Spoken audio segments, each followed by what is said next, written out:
Are you ready to dream on? Do you know how to fly high and soar among the clouds? Get ready to live adventurously because the Laura Meeks Show starts now.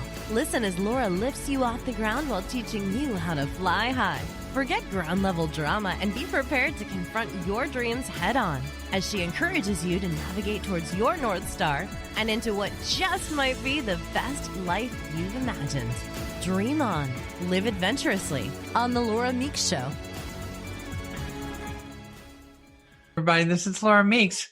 This is Laura Meeks Show Live. We're running a tad bit late, a little technology issue this morning, but really great show today. We have today with us Courtney Kittrell. She wrote this particular book. It's called Unapologetically Favored. She is a veteran of the Transformation Talk Radio. Courtney, you've already done the Dr. Pat show, correct? Oh, yes. I love Dr. Pat. Dr. Pat is fabulous. She is a wonder. And she shared your information with me, and I think this is going to be a great show. A lot of to introduce you to the audience, and I have to say to the audience that Laura Meeks Show, dream on, fly high, live adventurously. A lot of the work that I do is kind of hinged around helping people reach their highest potential in life. And one of the things that excites me, Courtney, about the work that you've done in the book that you've created is that I find it very helpful. I think that the journey that you've been on, and I'll share as we go through this a little bit of the journey that I've been on, because there's some parallels, right, on some of the stuff that we have done. But part of the issue for the audience is Courtney was in the military. She was an enlisted Navy person. You left, as I understand, senior chief, correct? EA? Yeah, well, I'm leaving hopefully next year. Hopefully retirement. Oh, really? Okay. Well, see, yeah, it's been a while for me. I retired in 95. So, you may get to this spot in your life. It's a funny spot where I have been out longer than I've been in. You know, I mean, when you're in, it seems like, wow, this is going to take forever. But, you know, a 20-year career just, I think, zips by. And I've been out more than 20 years. But here's Courtney, here's where I'd like to go. Part of your story for the audience purposes is that you are a woman in the military. Yes. You are a woman of color in the military, and you're part of the GLBT community in the military. So I too, now interesting, part of my story is that while I was in the military, I did know that I was transgender, but in the land of where the flow of military acceptance has gone, in the 90s, they had crafted up Don't Ask, Don't Tell. Yes. I was before that in the don't tell, hell no, don't tell spot, where so there was no acceptance. And to put it in perspective, huge part of my career, or early part of my career, was merely the acceptance of having people of color in the military. That was our big thing. We had a lot of seminars and information to integrate the military service, at least the Air Force. So considering where they were starting way back there in the 70s to get to GLBT acceptance is another issue. But one of the things that's real important to me, and where I kind of want to start, deals with just the military experience for one, and then kind of tie in being a woman in the military. My wife was a career military. She retired as an 05 lieutenant colonel. When she was in the military, there were 3% of the officer corps was women. So, the beauty of your story, I think, is you've captured all of the challenges into one nice package. You've hurdled over all of those things. So let's start with this. Tell me some positive things about the military, because I have to tell you, I had overall a really great experience, and I think it's valuable to people to join the military. How about you? Oh, I most definitely. The military is great, especially if you are not 100% sure about what you want to do with your life or how to get to the next level, whether it's schooling or just building upon, professionalism or building a resume for yourself. I think the military, no matter what branch, is a good thing if if you sit down with somebody that can guide you through the process. If there's something that you like and you love, a hobby, an interest that piques you, then try to do that in the military so you can build your resume, your skills, your certifications, qualifications, while the military is paying for it. And I tell people when the new kids coming in, the new babies when they come in, I'll ask them, and I'll ask them, are you coming in career minded, or is this just a stopping point in your life? Because everybody's goals and intentions are different. Some people are like, yes, I want this to be a career. I don't want to do anything else. Some people are like, well, I just didn't know what to do. My parents didn't have money for school, so I figured I'd come to the military and go to school, forgetting that we could go to work one day. So I'll ask them. Yeah, there's that one aspect of this job is you could be going over. I ask them, what do you want to do? And they'll tell me. So I'll always let them know, look, set yourself up for success on the outside while you are still on the inside. Because it might come to a point where you get to 2 years or 40 years or however long your first enlistment is, where you decide that this is not for you, or life happens and you have to get out for unknown circumstances, whatever. At least you have something to fall back on. So the military in that aspect, as far as being good, it is extremely good when it comes to building a person up for the outside world. Yeah, I wholeheartedly agree. No one in my family ever was in the military. I had one overriding goal, and that was to fly airplanes. I had gotten my flying license as a teenager, and it broke the bank, and I knew that there was no way that I could really go much further than that on my own. So I looked around for opportunity, and I think, that's part of what the military offers is an opportunity.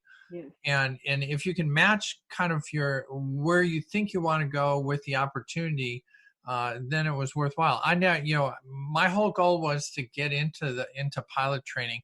Let me go down this road for a second. Right when I got into ROTC, mm-hmm.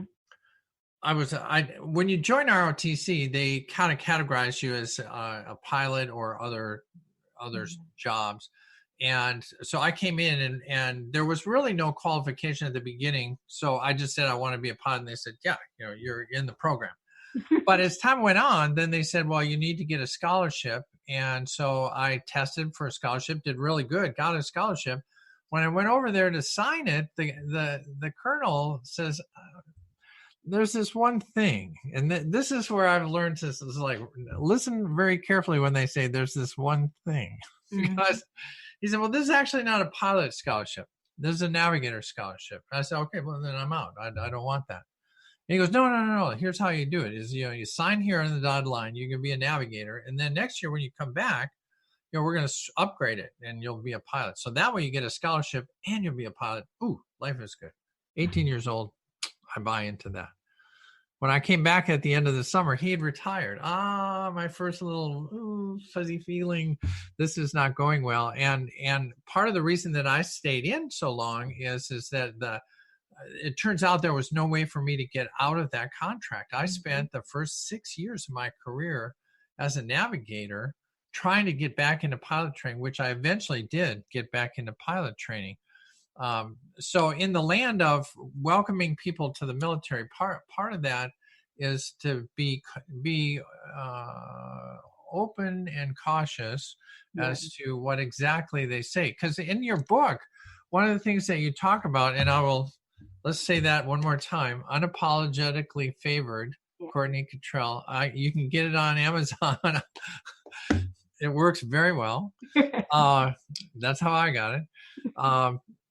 one of the things that you mentioned in your book was the fact that you kind of came in and they said, well, there's a bunch of things you could do.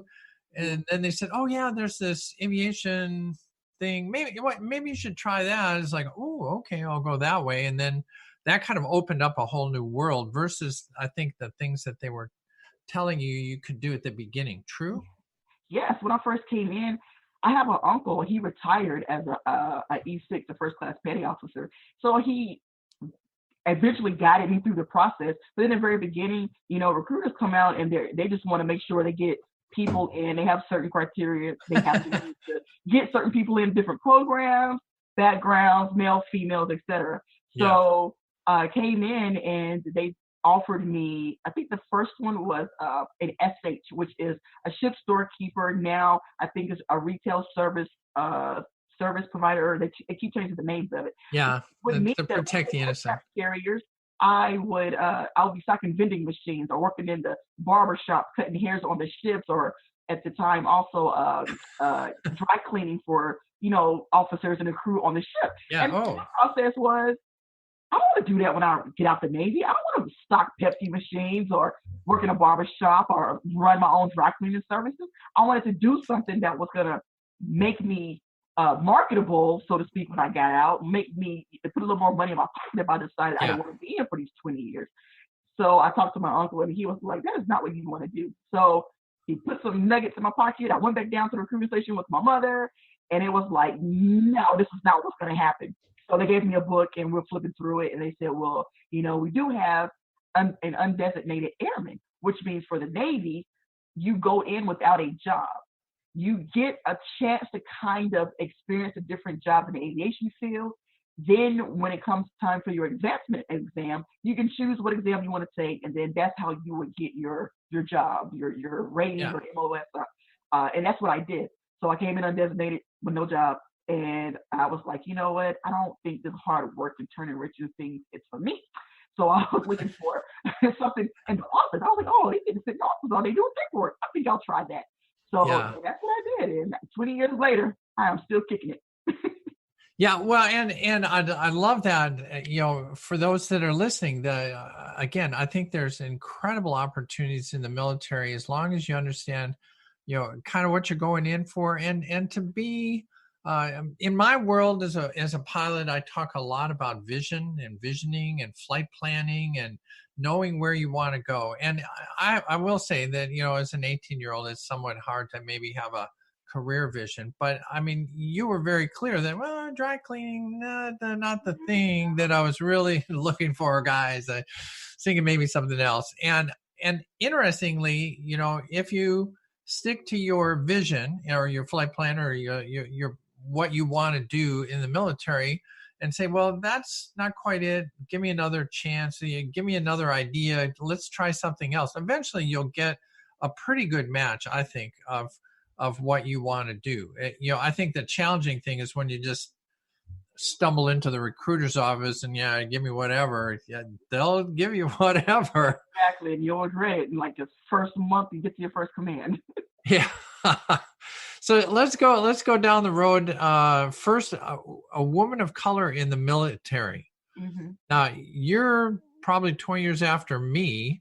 Women of color, I don't think I saw many in the Air Force when I was in. How challenging is that now? In the beginning, well, the first command I went to, women, period, it was an all male command. So they were slowly integrating females into this new command that I went to. So it was rough in the beginning. I had a couple of stumbling blocks. I had a couple of lessons taught, but I think it toughened me because I had to, it sucks that sometimes you have to prove yourself a little bit more than your male counterparts. It sucks that if a female is having a bad day or she's upset about something, we're emotional, we have a smart mouth, we have a nasty attitude. But if a male does the same thing, then it's like, oh yeah, look at him, he's over there, he's mad. Oh, it's okay, man. It's a different mindset. And I think that part sucks. But when I first came in, not only just being a female, but then I was African American female. And like you said, I didn't have that many women of color that I saw in leadership positions at the same time as Yeah. well. And people cling on to what's comfortable to them, to what they know. So I eventually I had a first class, Sandra Broadwater. Her and I are friends to this day. She was like my first real direct supervisor or leader at my first command, and I watched her every step. Unbeknownst to her at the time, I was watching her because I needed to know how to move and how to get through my days and how to get through, trials and tribulations as they were coming up, because there was no mentor program back then. You just Yeah. found somebody, you watched them without being creepy, and you tried to emulate them because you saw them being successful, or they were where you imagined yourself being one day, and that's what you did. You clung on to that. But my only thing was sometimes, people don't realize there's office etiquette. They don't have situational awareness or office awareness. So jokes would fly or comments would be made. And still to this day, you have to still watch what you say, because people think they get too comfortable and they forget there's other people around. And Yeah. you have to be mindful that just because you are one way at home and you don't care, you can say and do whatever you want. When you come to work in a business setting, whether it's the military or the civilian life, you got to be mindful of the people that you're speaking around. You got to be mindful of the jokes that you're telling, because just because it didn't offend somebody yesterday doesn't mean that it won't offend somebody today. So I didn't have it extremely bad, but it wasn't extremely great either.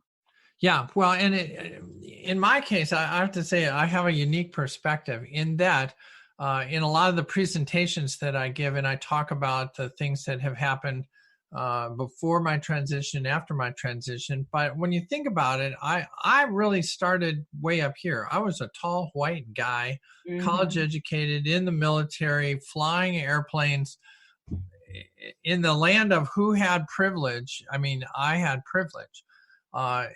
Part of the value I think that I bring to society and to people that I talk to is a fact is that when I stepped off that platform, and we're going to talk about this after the break, I think a little bit about, part of the challenge of the vision of who they think you are up here. And then the idea that I'm not that person that you see me as, and do I step off the ledge and become authentically me? And in the process, in my case, in the process, I'm losing that incredible white male privilege that I had.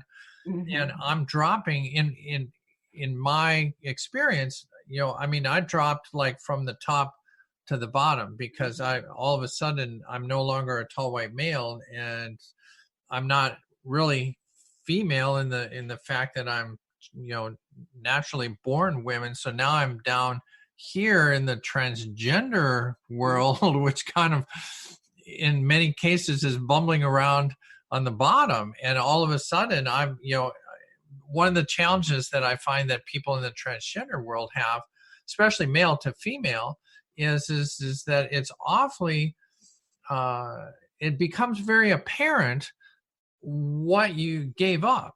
Because just, and I'll use you as an example. You walk into an all male part of the ship, you're in your office, and they're starting to, do their guy thing and fist bump. And we're talking about the stuff we did last night. And, all of a sudden they, look over and there you are. And you're like, hey, now, I'm in the room. And I love, you guys can be guys over there, but we're working here, and I'm part of that. And I don't want to be, this part of this guy thing. I'm not a guy. So let's integrate.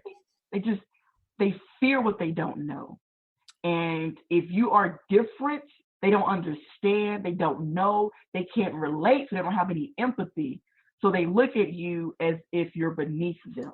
If you are not part of the masses, then you're not part of anything, like in some people's eyes. And I think that goes to anything where it comes to sexuality, gender, race, creed, religion, all that. If you're not a part of the masses, then it's like, well, who are you? Well, then you're beneath me, because the rest of us over here are purple and you're green. You don't belong with us, so just go away. Instead of embracing difference, instead of embracing change, instead of learning something new about something that you never even experienced before, people don't do that. They would rather fight it or run from it.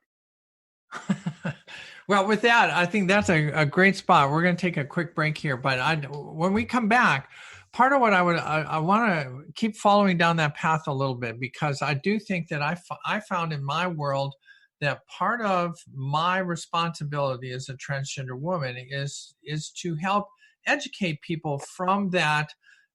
Yes, I'm an other. I'm not, in your sphere, but that's not to be feared. I can laugh. I can enjoy a joke. I can be part of you, and you can learn about me, and we can get along and work together, and it can work out. But there is a responsibility that comes upon me to do that in a way that integrates us in, rather than the traditional, hey, shut up, I'm here, that kind of tends to make that. So we're going to take a quick break. We're here with Courtney Kittrell, Unapologetically Favored. Great book. I recommend getting it on Amazon. When we come back, we're going to follow this line of thinking of how we can integrate ourselves into the world. Thanks.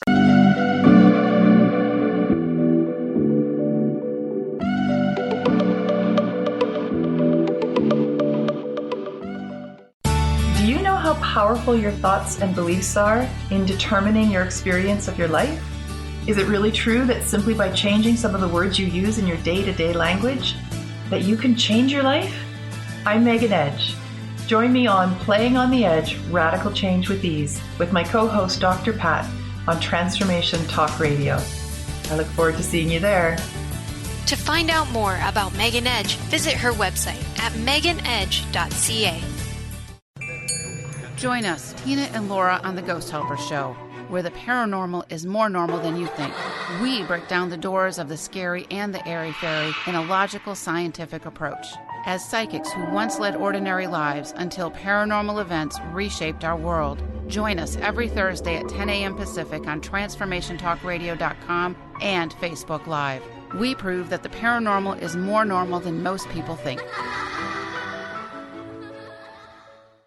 Do you know how to achieve wellness in all areas of your life? Hi, I'm Mary Jane Mack. Signs of wellness are a capacity to love and ability to nurture, a sense of purpose, a good sense of humor and plenty of fun in your life, a concern for others and a respect for the environment, a conscious commitment to personal excellence, a sense of balance and integrated lifestyle, and capacity to cope with whatever life presents. Well people enjoy their lives and want them to last as long as possible. That's why the wellness mindset usually accompanies other constructive, healthy lifestyle habits. By adopting a wellness mindset and behaviors like eating well, taking the right nutrition for the body, exercising, and saying affirmations are just a few things to structure a healthy system of values and beliefs. I will be your wellness coach to help you achieve a wellness lifestyle. Call us at 888-777-4232. That's 888-777-4232. And visit us at MaryJaneMack.com.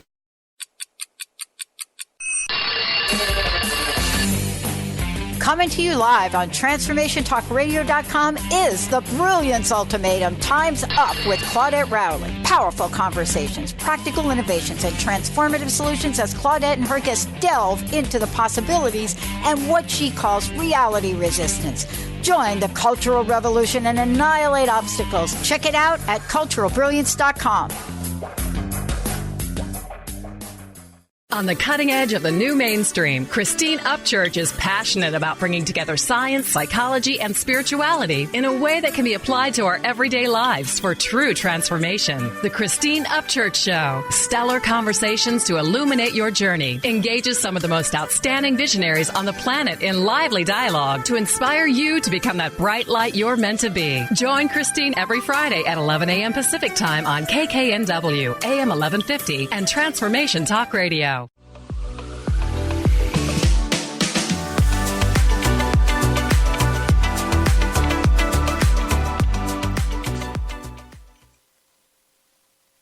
Hey, this is Laura Meeks. Welcome back to the Laura Meeks Show. They dream on, fly high, live adventurously. That's my tagline. We're here today with Courtney Kittrell. She is a woman of color and a military, active military person. Many of you know I spent a career in the Air Force flying B-52 bombers and loved every second of it. Part of what we were talking about before we went on the break, there is a responsibility, I think, and we shared some things while we were on the break that often how this comes in, but talk to me about being a woman and being a gay woman in the military. When people find out, then all of a sudden there's this moment like, whoa, how do we talk now? Tell me how that goes. Well, it's funny because a lot of the times people have this perception of a lesbian, and I was speaking before during the break that people come up to me and I'll say, "Oh man, I didn't know you were gay. You don't look gay. You don't look gay." In my head, what does that look like? What is that perception, that the stereotype that I got a mouthful of dip, I got on a trucker hat, I'm rocking like flat, button down, flannel shirt, just every other word is the F-bomb. And I'm like, no, that's not a thing, because people have this perception of what something looks like, and it's a stereotype. And stop. The perception, it needs to stop. So when they do find out, who I really am, and I'm transparent, I don't hide anything. I end up getting a lot of questions, inquiries, and requests for help. Like, I found out my child came out of the closet. They told me they were gay. I don't know what to do, what to say. How do I talk to them? I know they're gay, but they're not telling me anything. And it's amazing. But my thing is, once you are comfortable with who you are as an individual, once you have that confidence piece and you know who you are and you own it, your walk is a little different, your shine is a little different. You exude something that attracts people. And now, instead of them being afraid to talk to you or ask you questions, now they're more inquisitive. They want to know, who are you? So what happened? So how does this make you feel? Well, what do I do now that, my child has said, hey, I am gay or I am a lesbian? How do I handle that? And I love sitting down and talking to people. And when they found out about, the relationship life, they're like, oh, you're no different. No different. Yeah, it's like, yeah, we have the same problems. If I get mad at my wife, yeah, we get mad at each other. Sometimes, but I'm still going to cook her dinner. It's okay. We're still human. It's still part of the bond. Same arguments. We have, we go to sleep, we wake up, we go to work, we're, have a good day, honey, I'll see you later. It's the same thing. But a lot of the times people just have whatever perception that was given to them growing up. They keep that until we are able to go in there and just untie everything and then repackage it the right way so they know who we are. Courtney, I'm gonna take you down that path because you didn't start out that way, nor did I.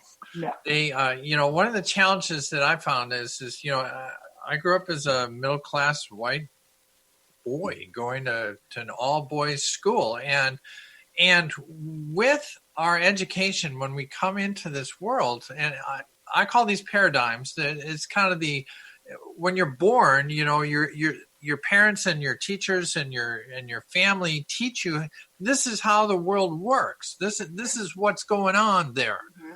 And you mentioned in your book, men date women and then they get married, they have kids.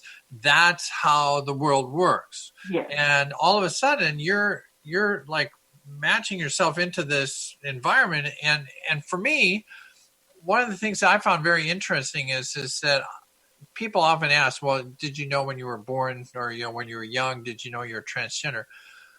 I didn't know I was transgender. What I knew was I was different. I was different than my brothers.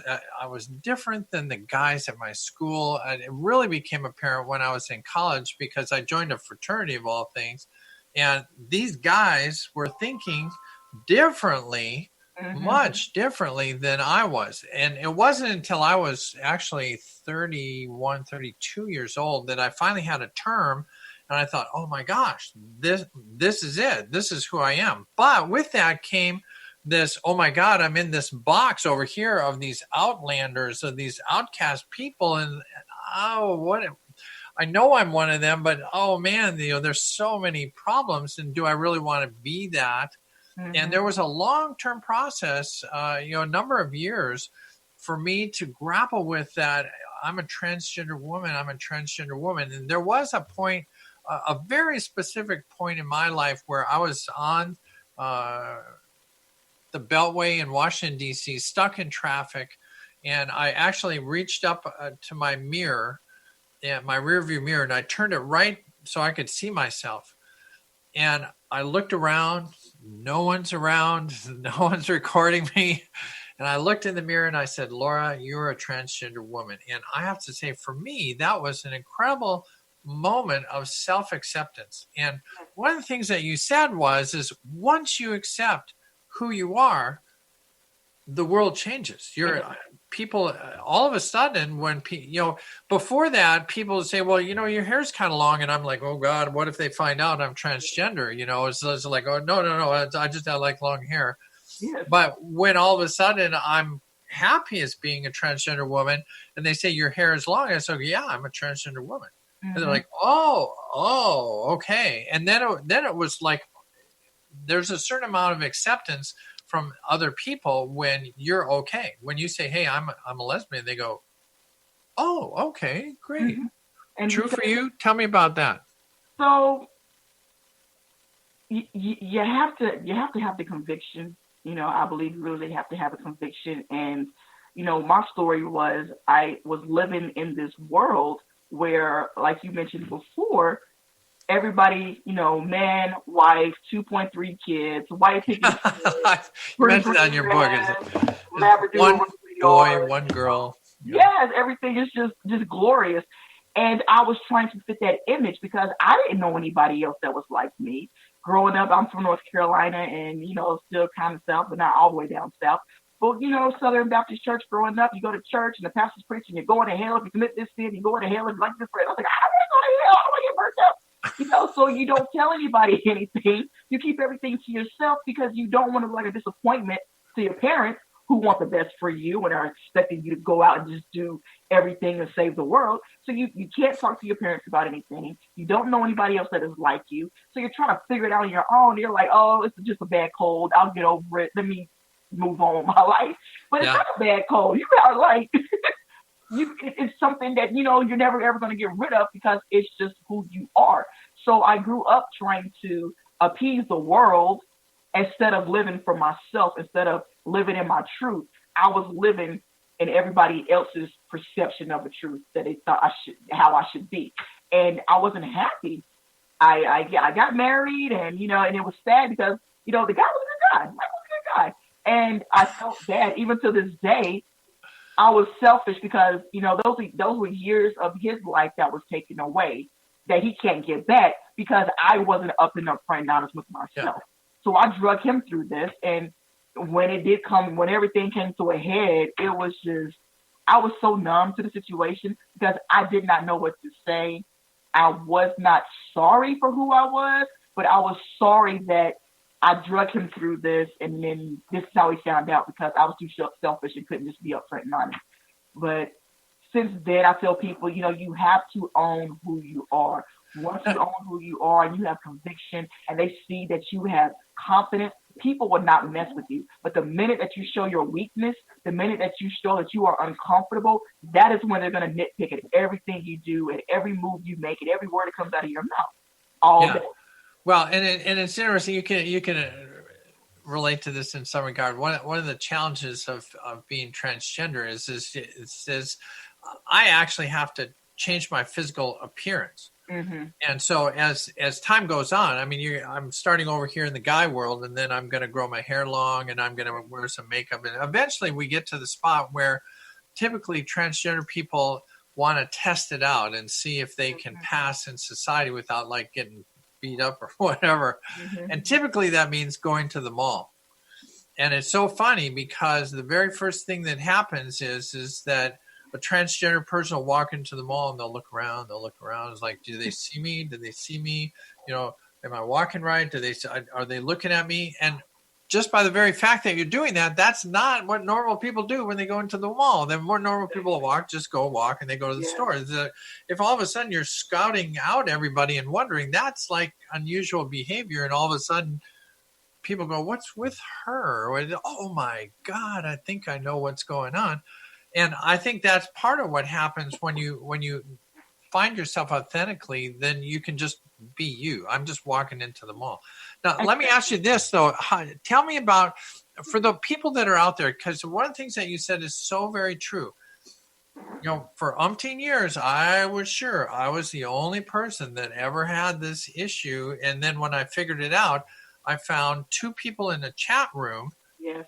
And honestly, your what you said was exactly what there's another one of me. Exactly. There's 2 people over there that have the same thing that I have. There's 3 of us in the world now.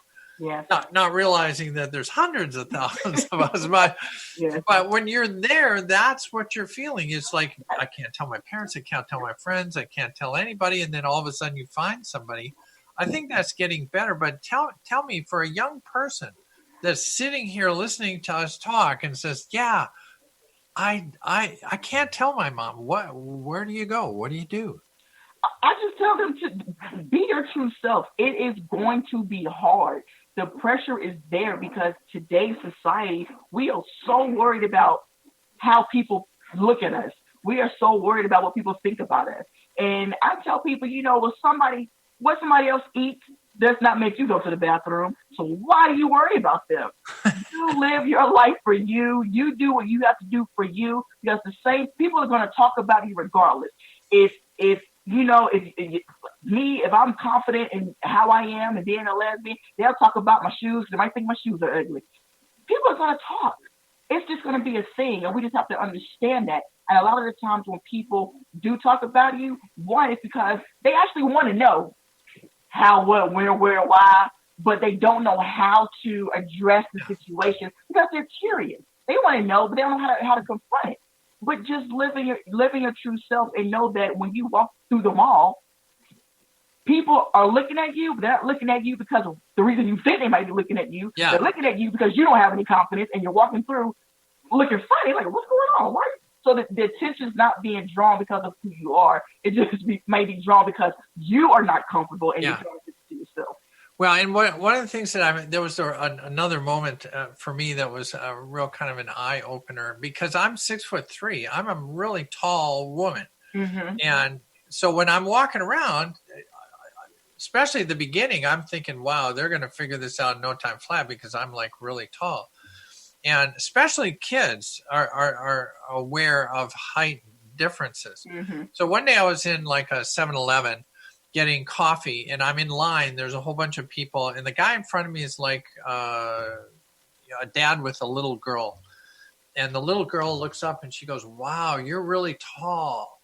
And I thought, oh man, they figured it out. They know I'm transgender. But I thought, let me see if that's true. And I said, well, I'm tall because I drink milk. And if you drink milk, you can get as tall as me. I love it. And she's just like, wow. And then the dad turns around and goes, stop bothering that woman. And I thought, yeah, it worked. It's not them. It's me. It's me that's worried about this, not them. They're not worried about it. But let's go. I want to talk about this for a second.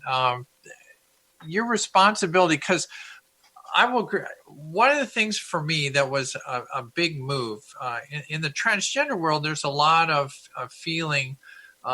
We grow up in a binary world, and there's a lot of pressure in the transgender world to jump from one binary over to the other binary, mm-hmm. to say that I was a guy and now I'm a woman. And when I was going through in the 80s and 90s, there was a lot of pressure to say that you were going to all of a sudden be Laura, and then you were going to go live somewhere else, and no one would ever know that I was a guy, and then I would just be Laura over here. But, the funny thing about that is that as I was working and realized I'm married, Annie and I have been married 33 years. Mm-hmm. She is on this journey with me. And one of the things we found hard as a couple is that if we meet somebody, their perception would be, this is a lesbian couple. Mm-hmm. Now, Annie's not a lesbian. She's a cisgendered woman. She likes being a cisgender heterosexual woman, married to me, who's kind of special.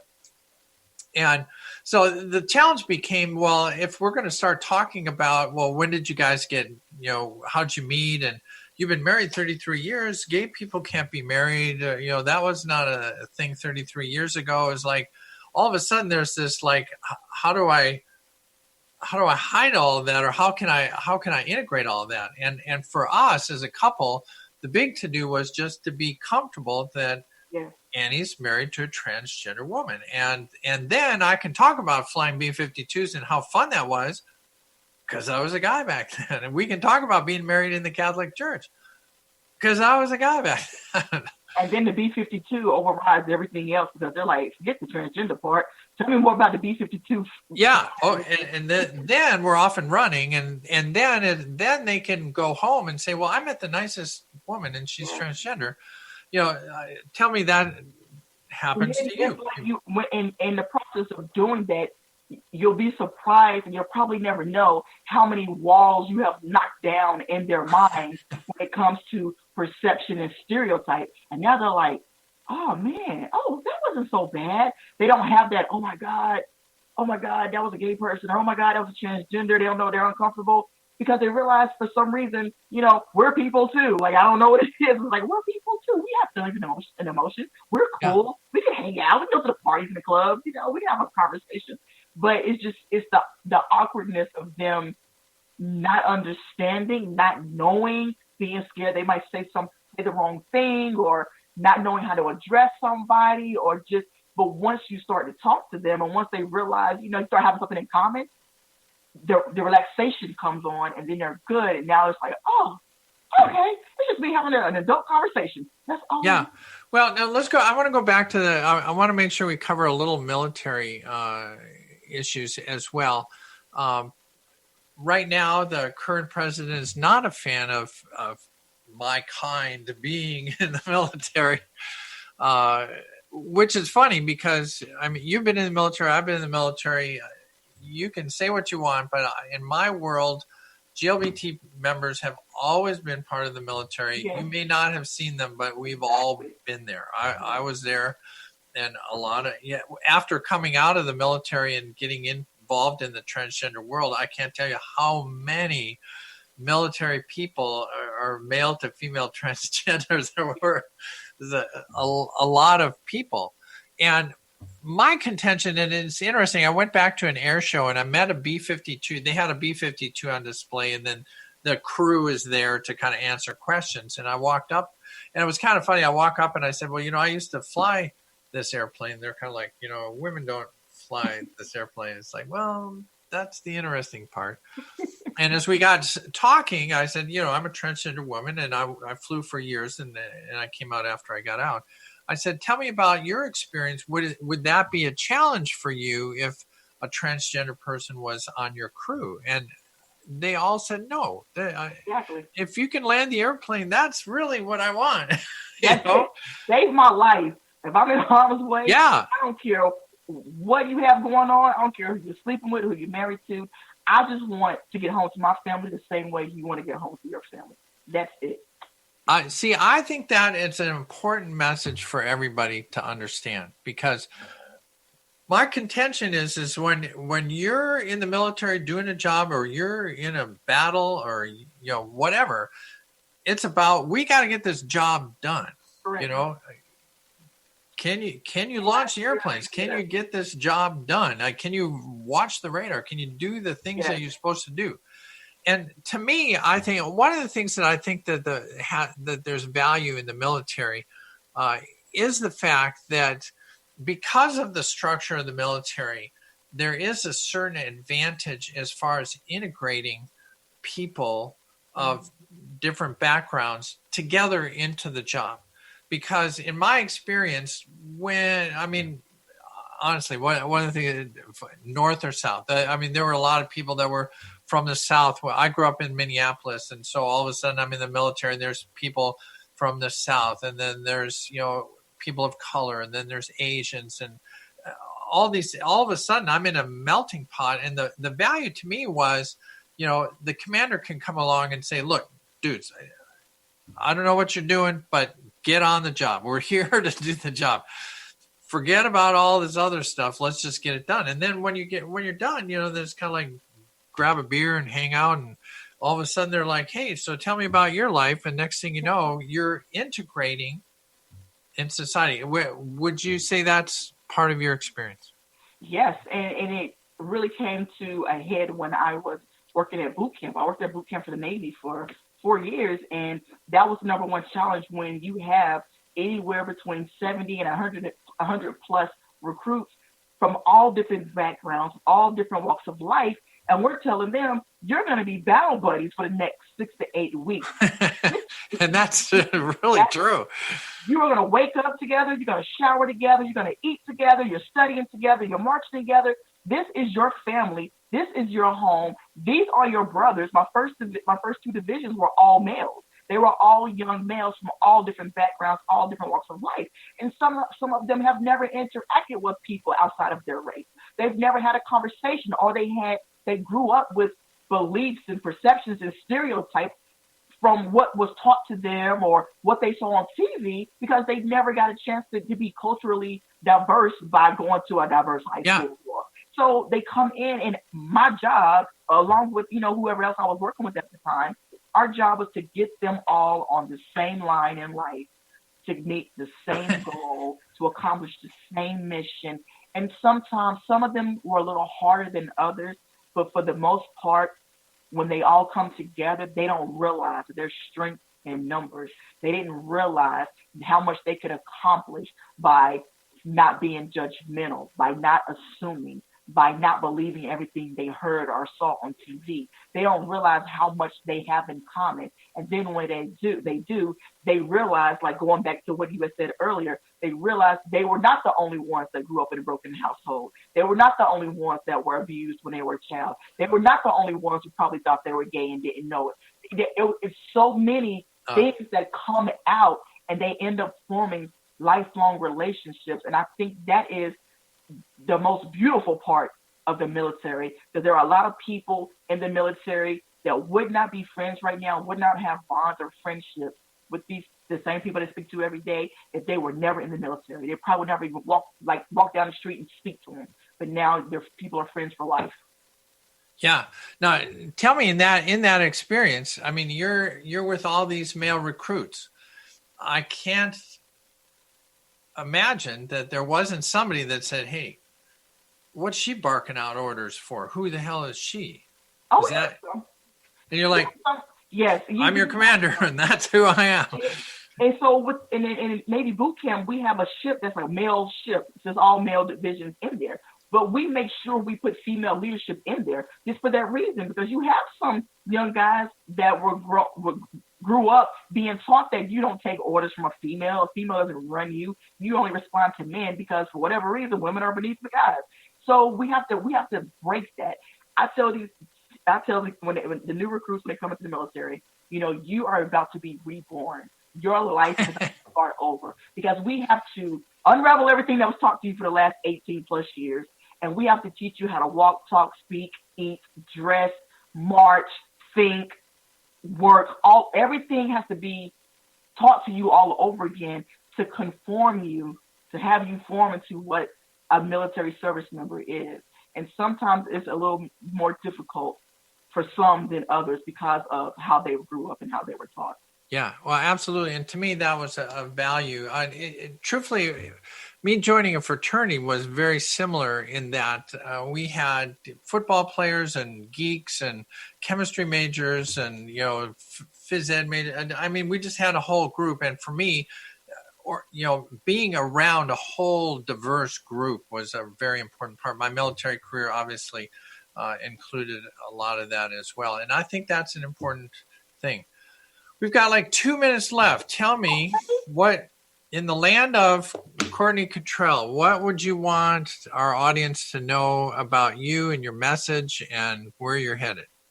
Well, Courtney Kittrell I think she has grown to be a very confident, accomplished woman in a short period of life. My message that I want to tell people, It's 2020. It is the year of empowerment. It is the year of no more fear. It is the year of transparency. Live your life, be true to yourself, own who you are, have confidence, and always walk in your purpose. Wow. I'm with you. I'm with you. Well, Courtney, fabulous chance. I'm always amazed at how quick a radio show goes, because there's so many important things to talk about. But I just, to recap real quick, I appreciate your service, your continued service. I really do think that there is value to diversity in the military. So I'm encouraging everybody to not only read your book, you'll watch my show, be around people, get to know other people, because I do think that the value of America has to do with the fact that we are diverse. We need people to look from different angles to solve some of the really challenging problems that we have. Exactly. And I really do think that the military is a fabulous way to go. My one word of caution is keep your thinker on. If you don't have a path, they'll find one for you. And if you can blend your path together, I think that's great. Courtney, thanks so much for being with us. I may have to reach out to you again sometime later in this springtime and see if we can talk more. Oh, yeah. It's been a real joy, and I will be in touch with you. Thanks for sharing you and the book, and that will end our show. This is the Laura Meeks Show. Remember, go out, dream on, fly high, live adventurously. That's how we do it here at the Laura Meeks Show. Have a great day. You've been listening to the Laura Meeks Show. Dream on, fly high, live adventurously on Transformation Talk Radio. Thank you for tuning in, and we hope you'll join us next month as Laura helps you find your unique gifts so you can bring them to the world. For more information on Laura Meeks or to listen to past shows, visit her website at flyhighliving.com. Check out her hit Dream On 12-week course, where you get the personal attention you need to fly high in your new life.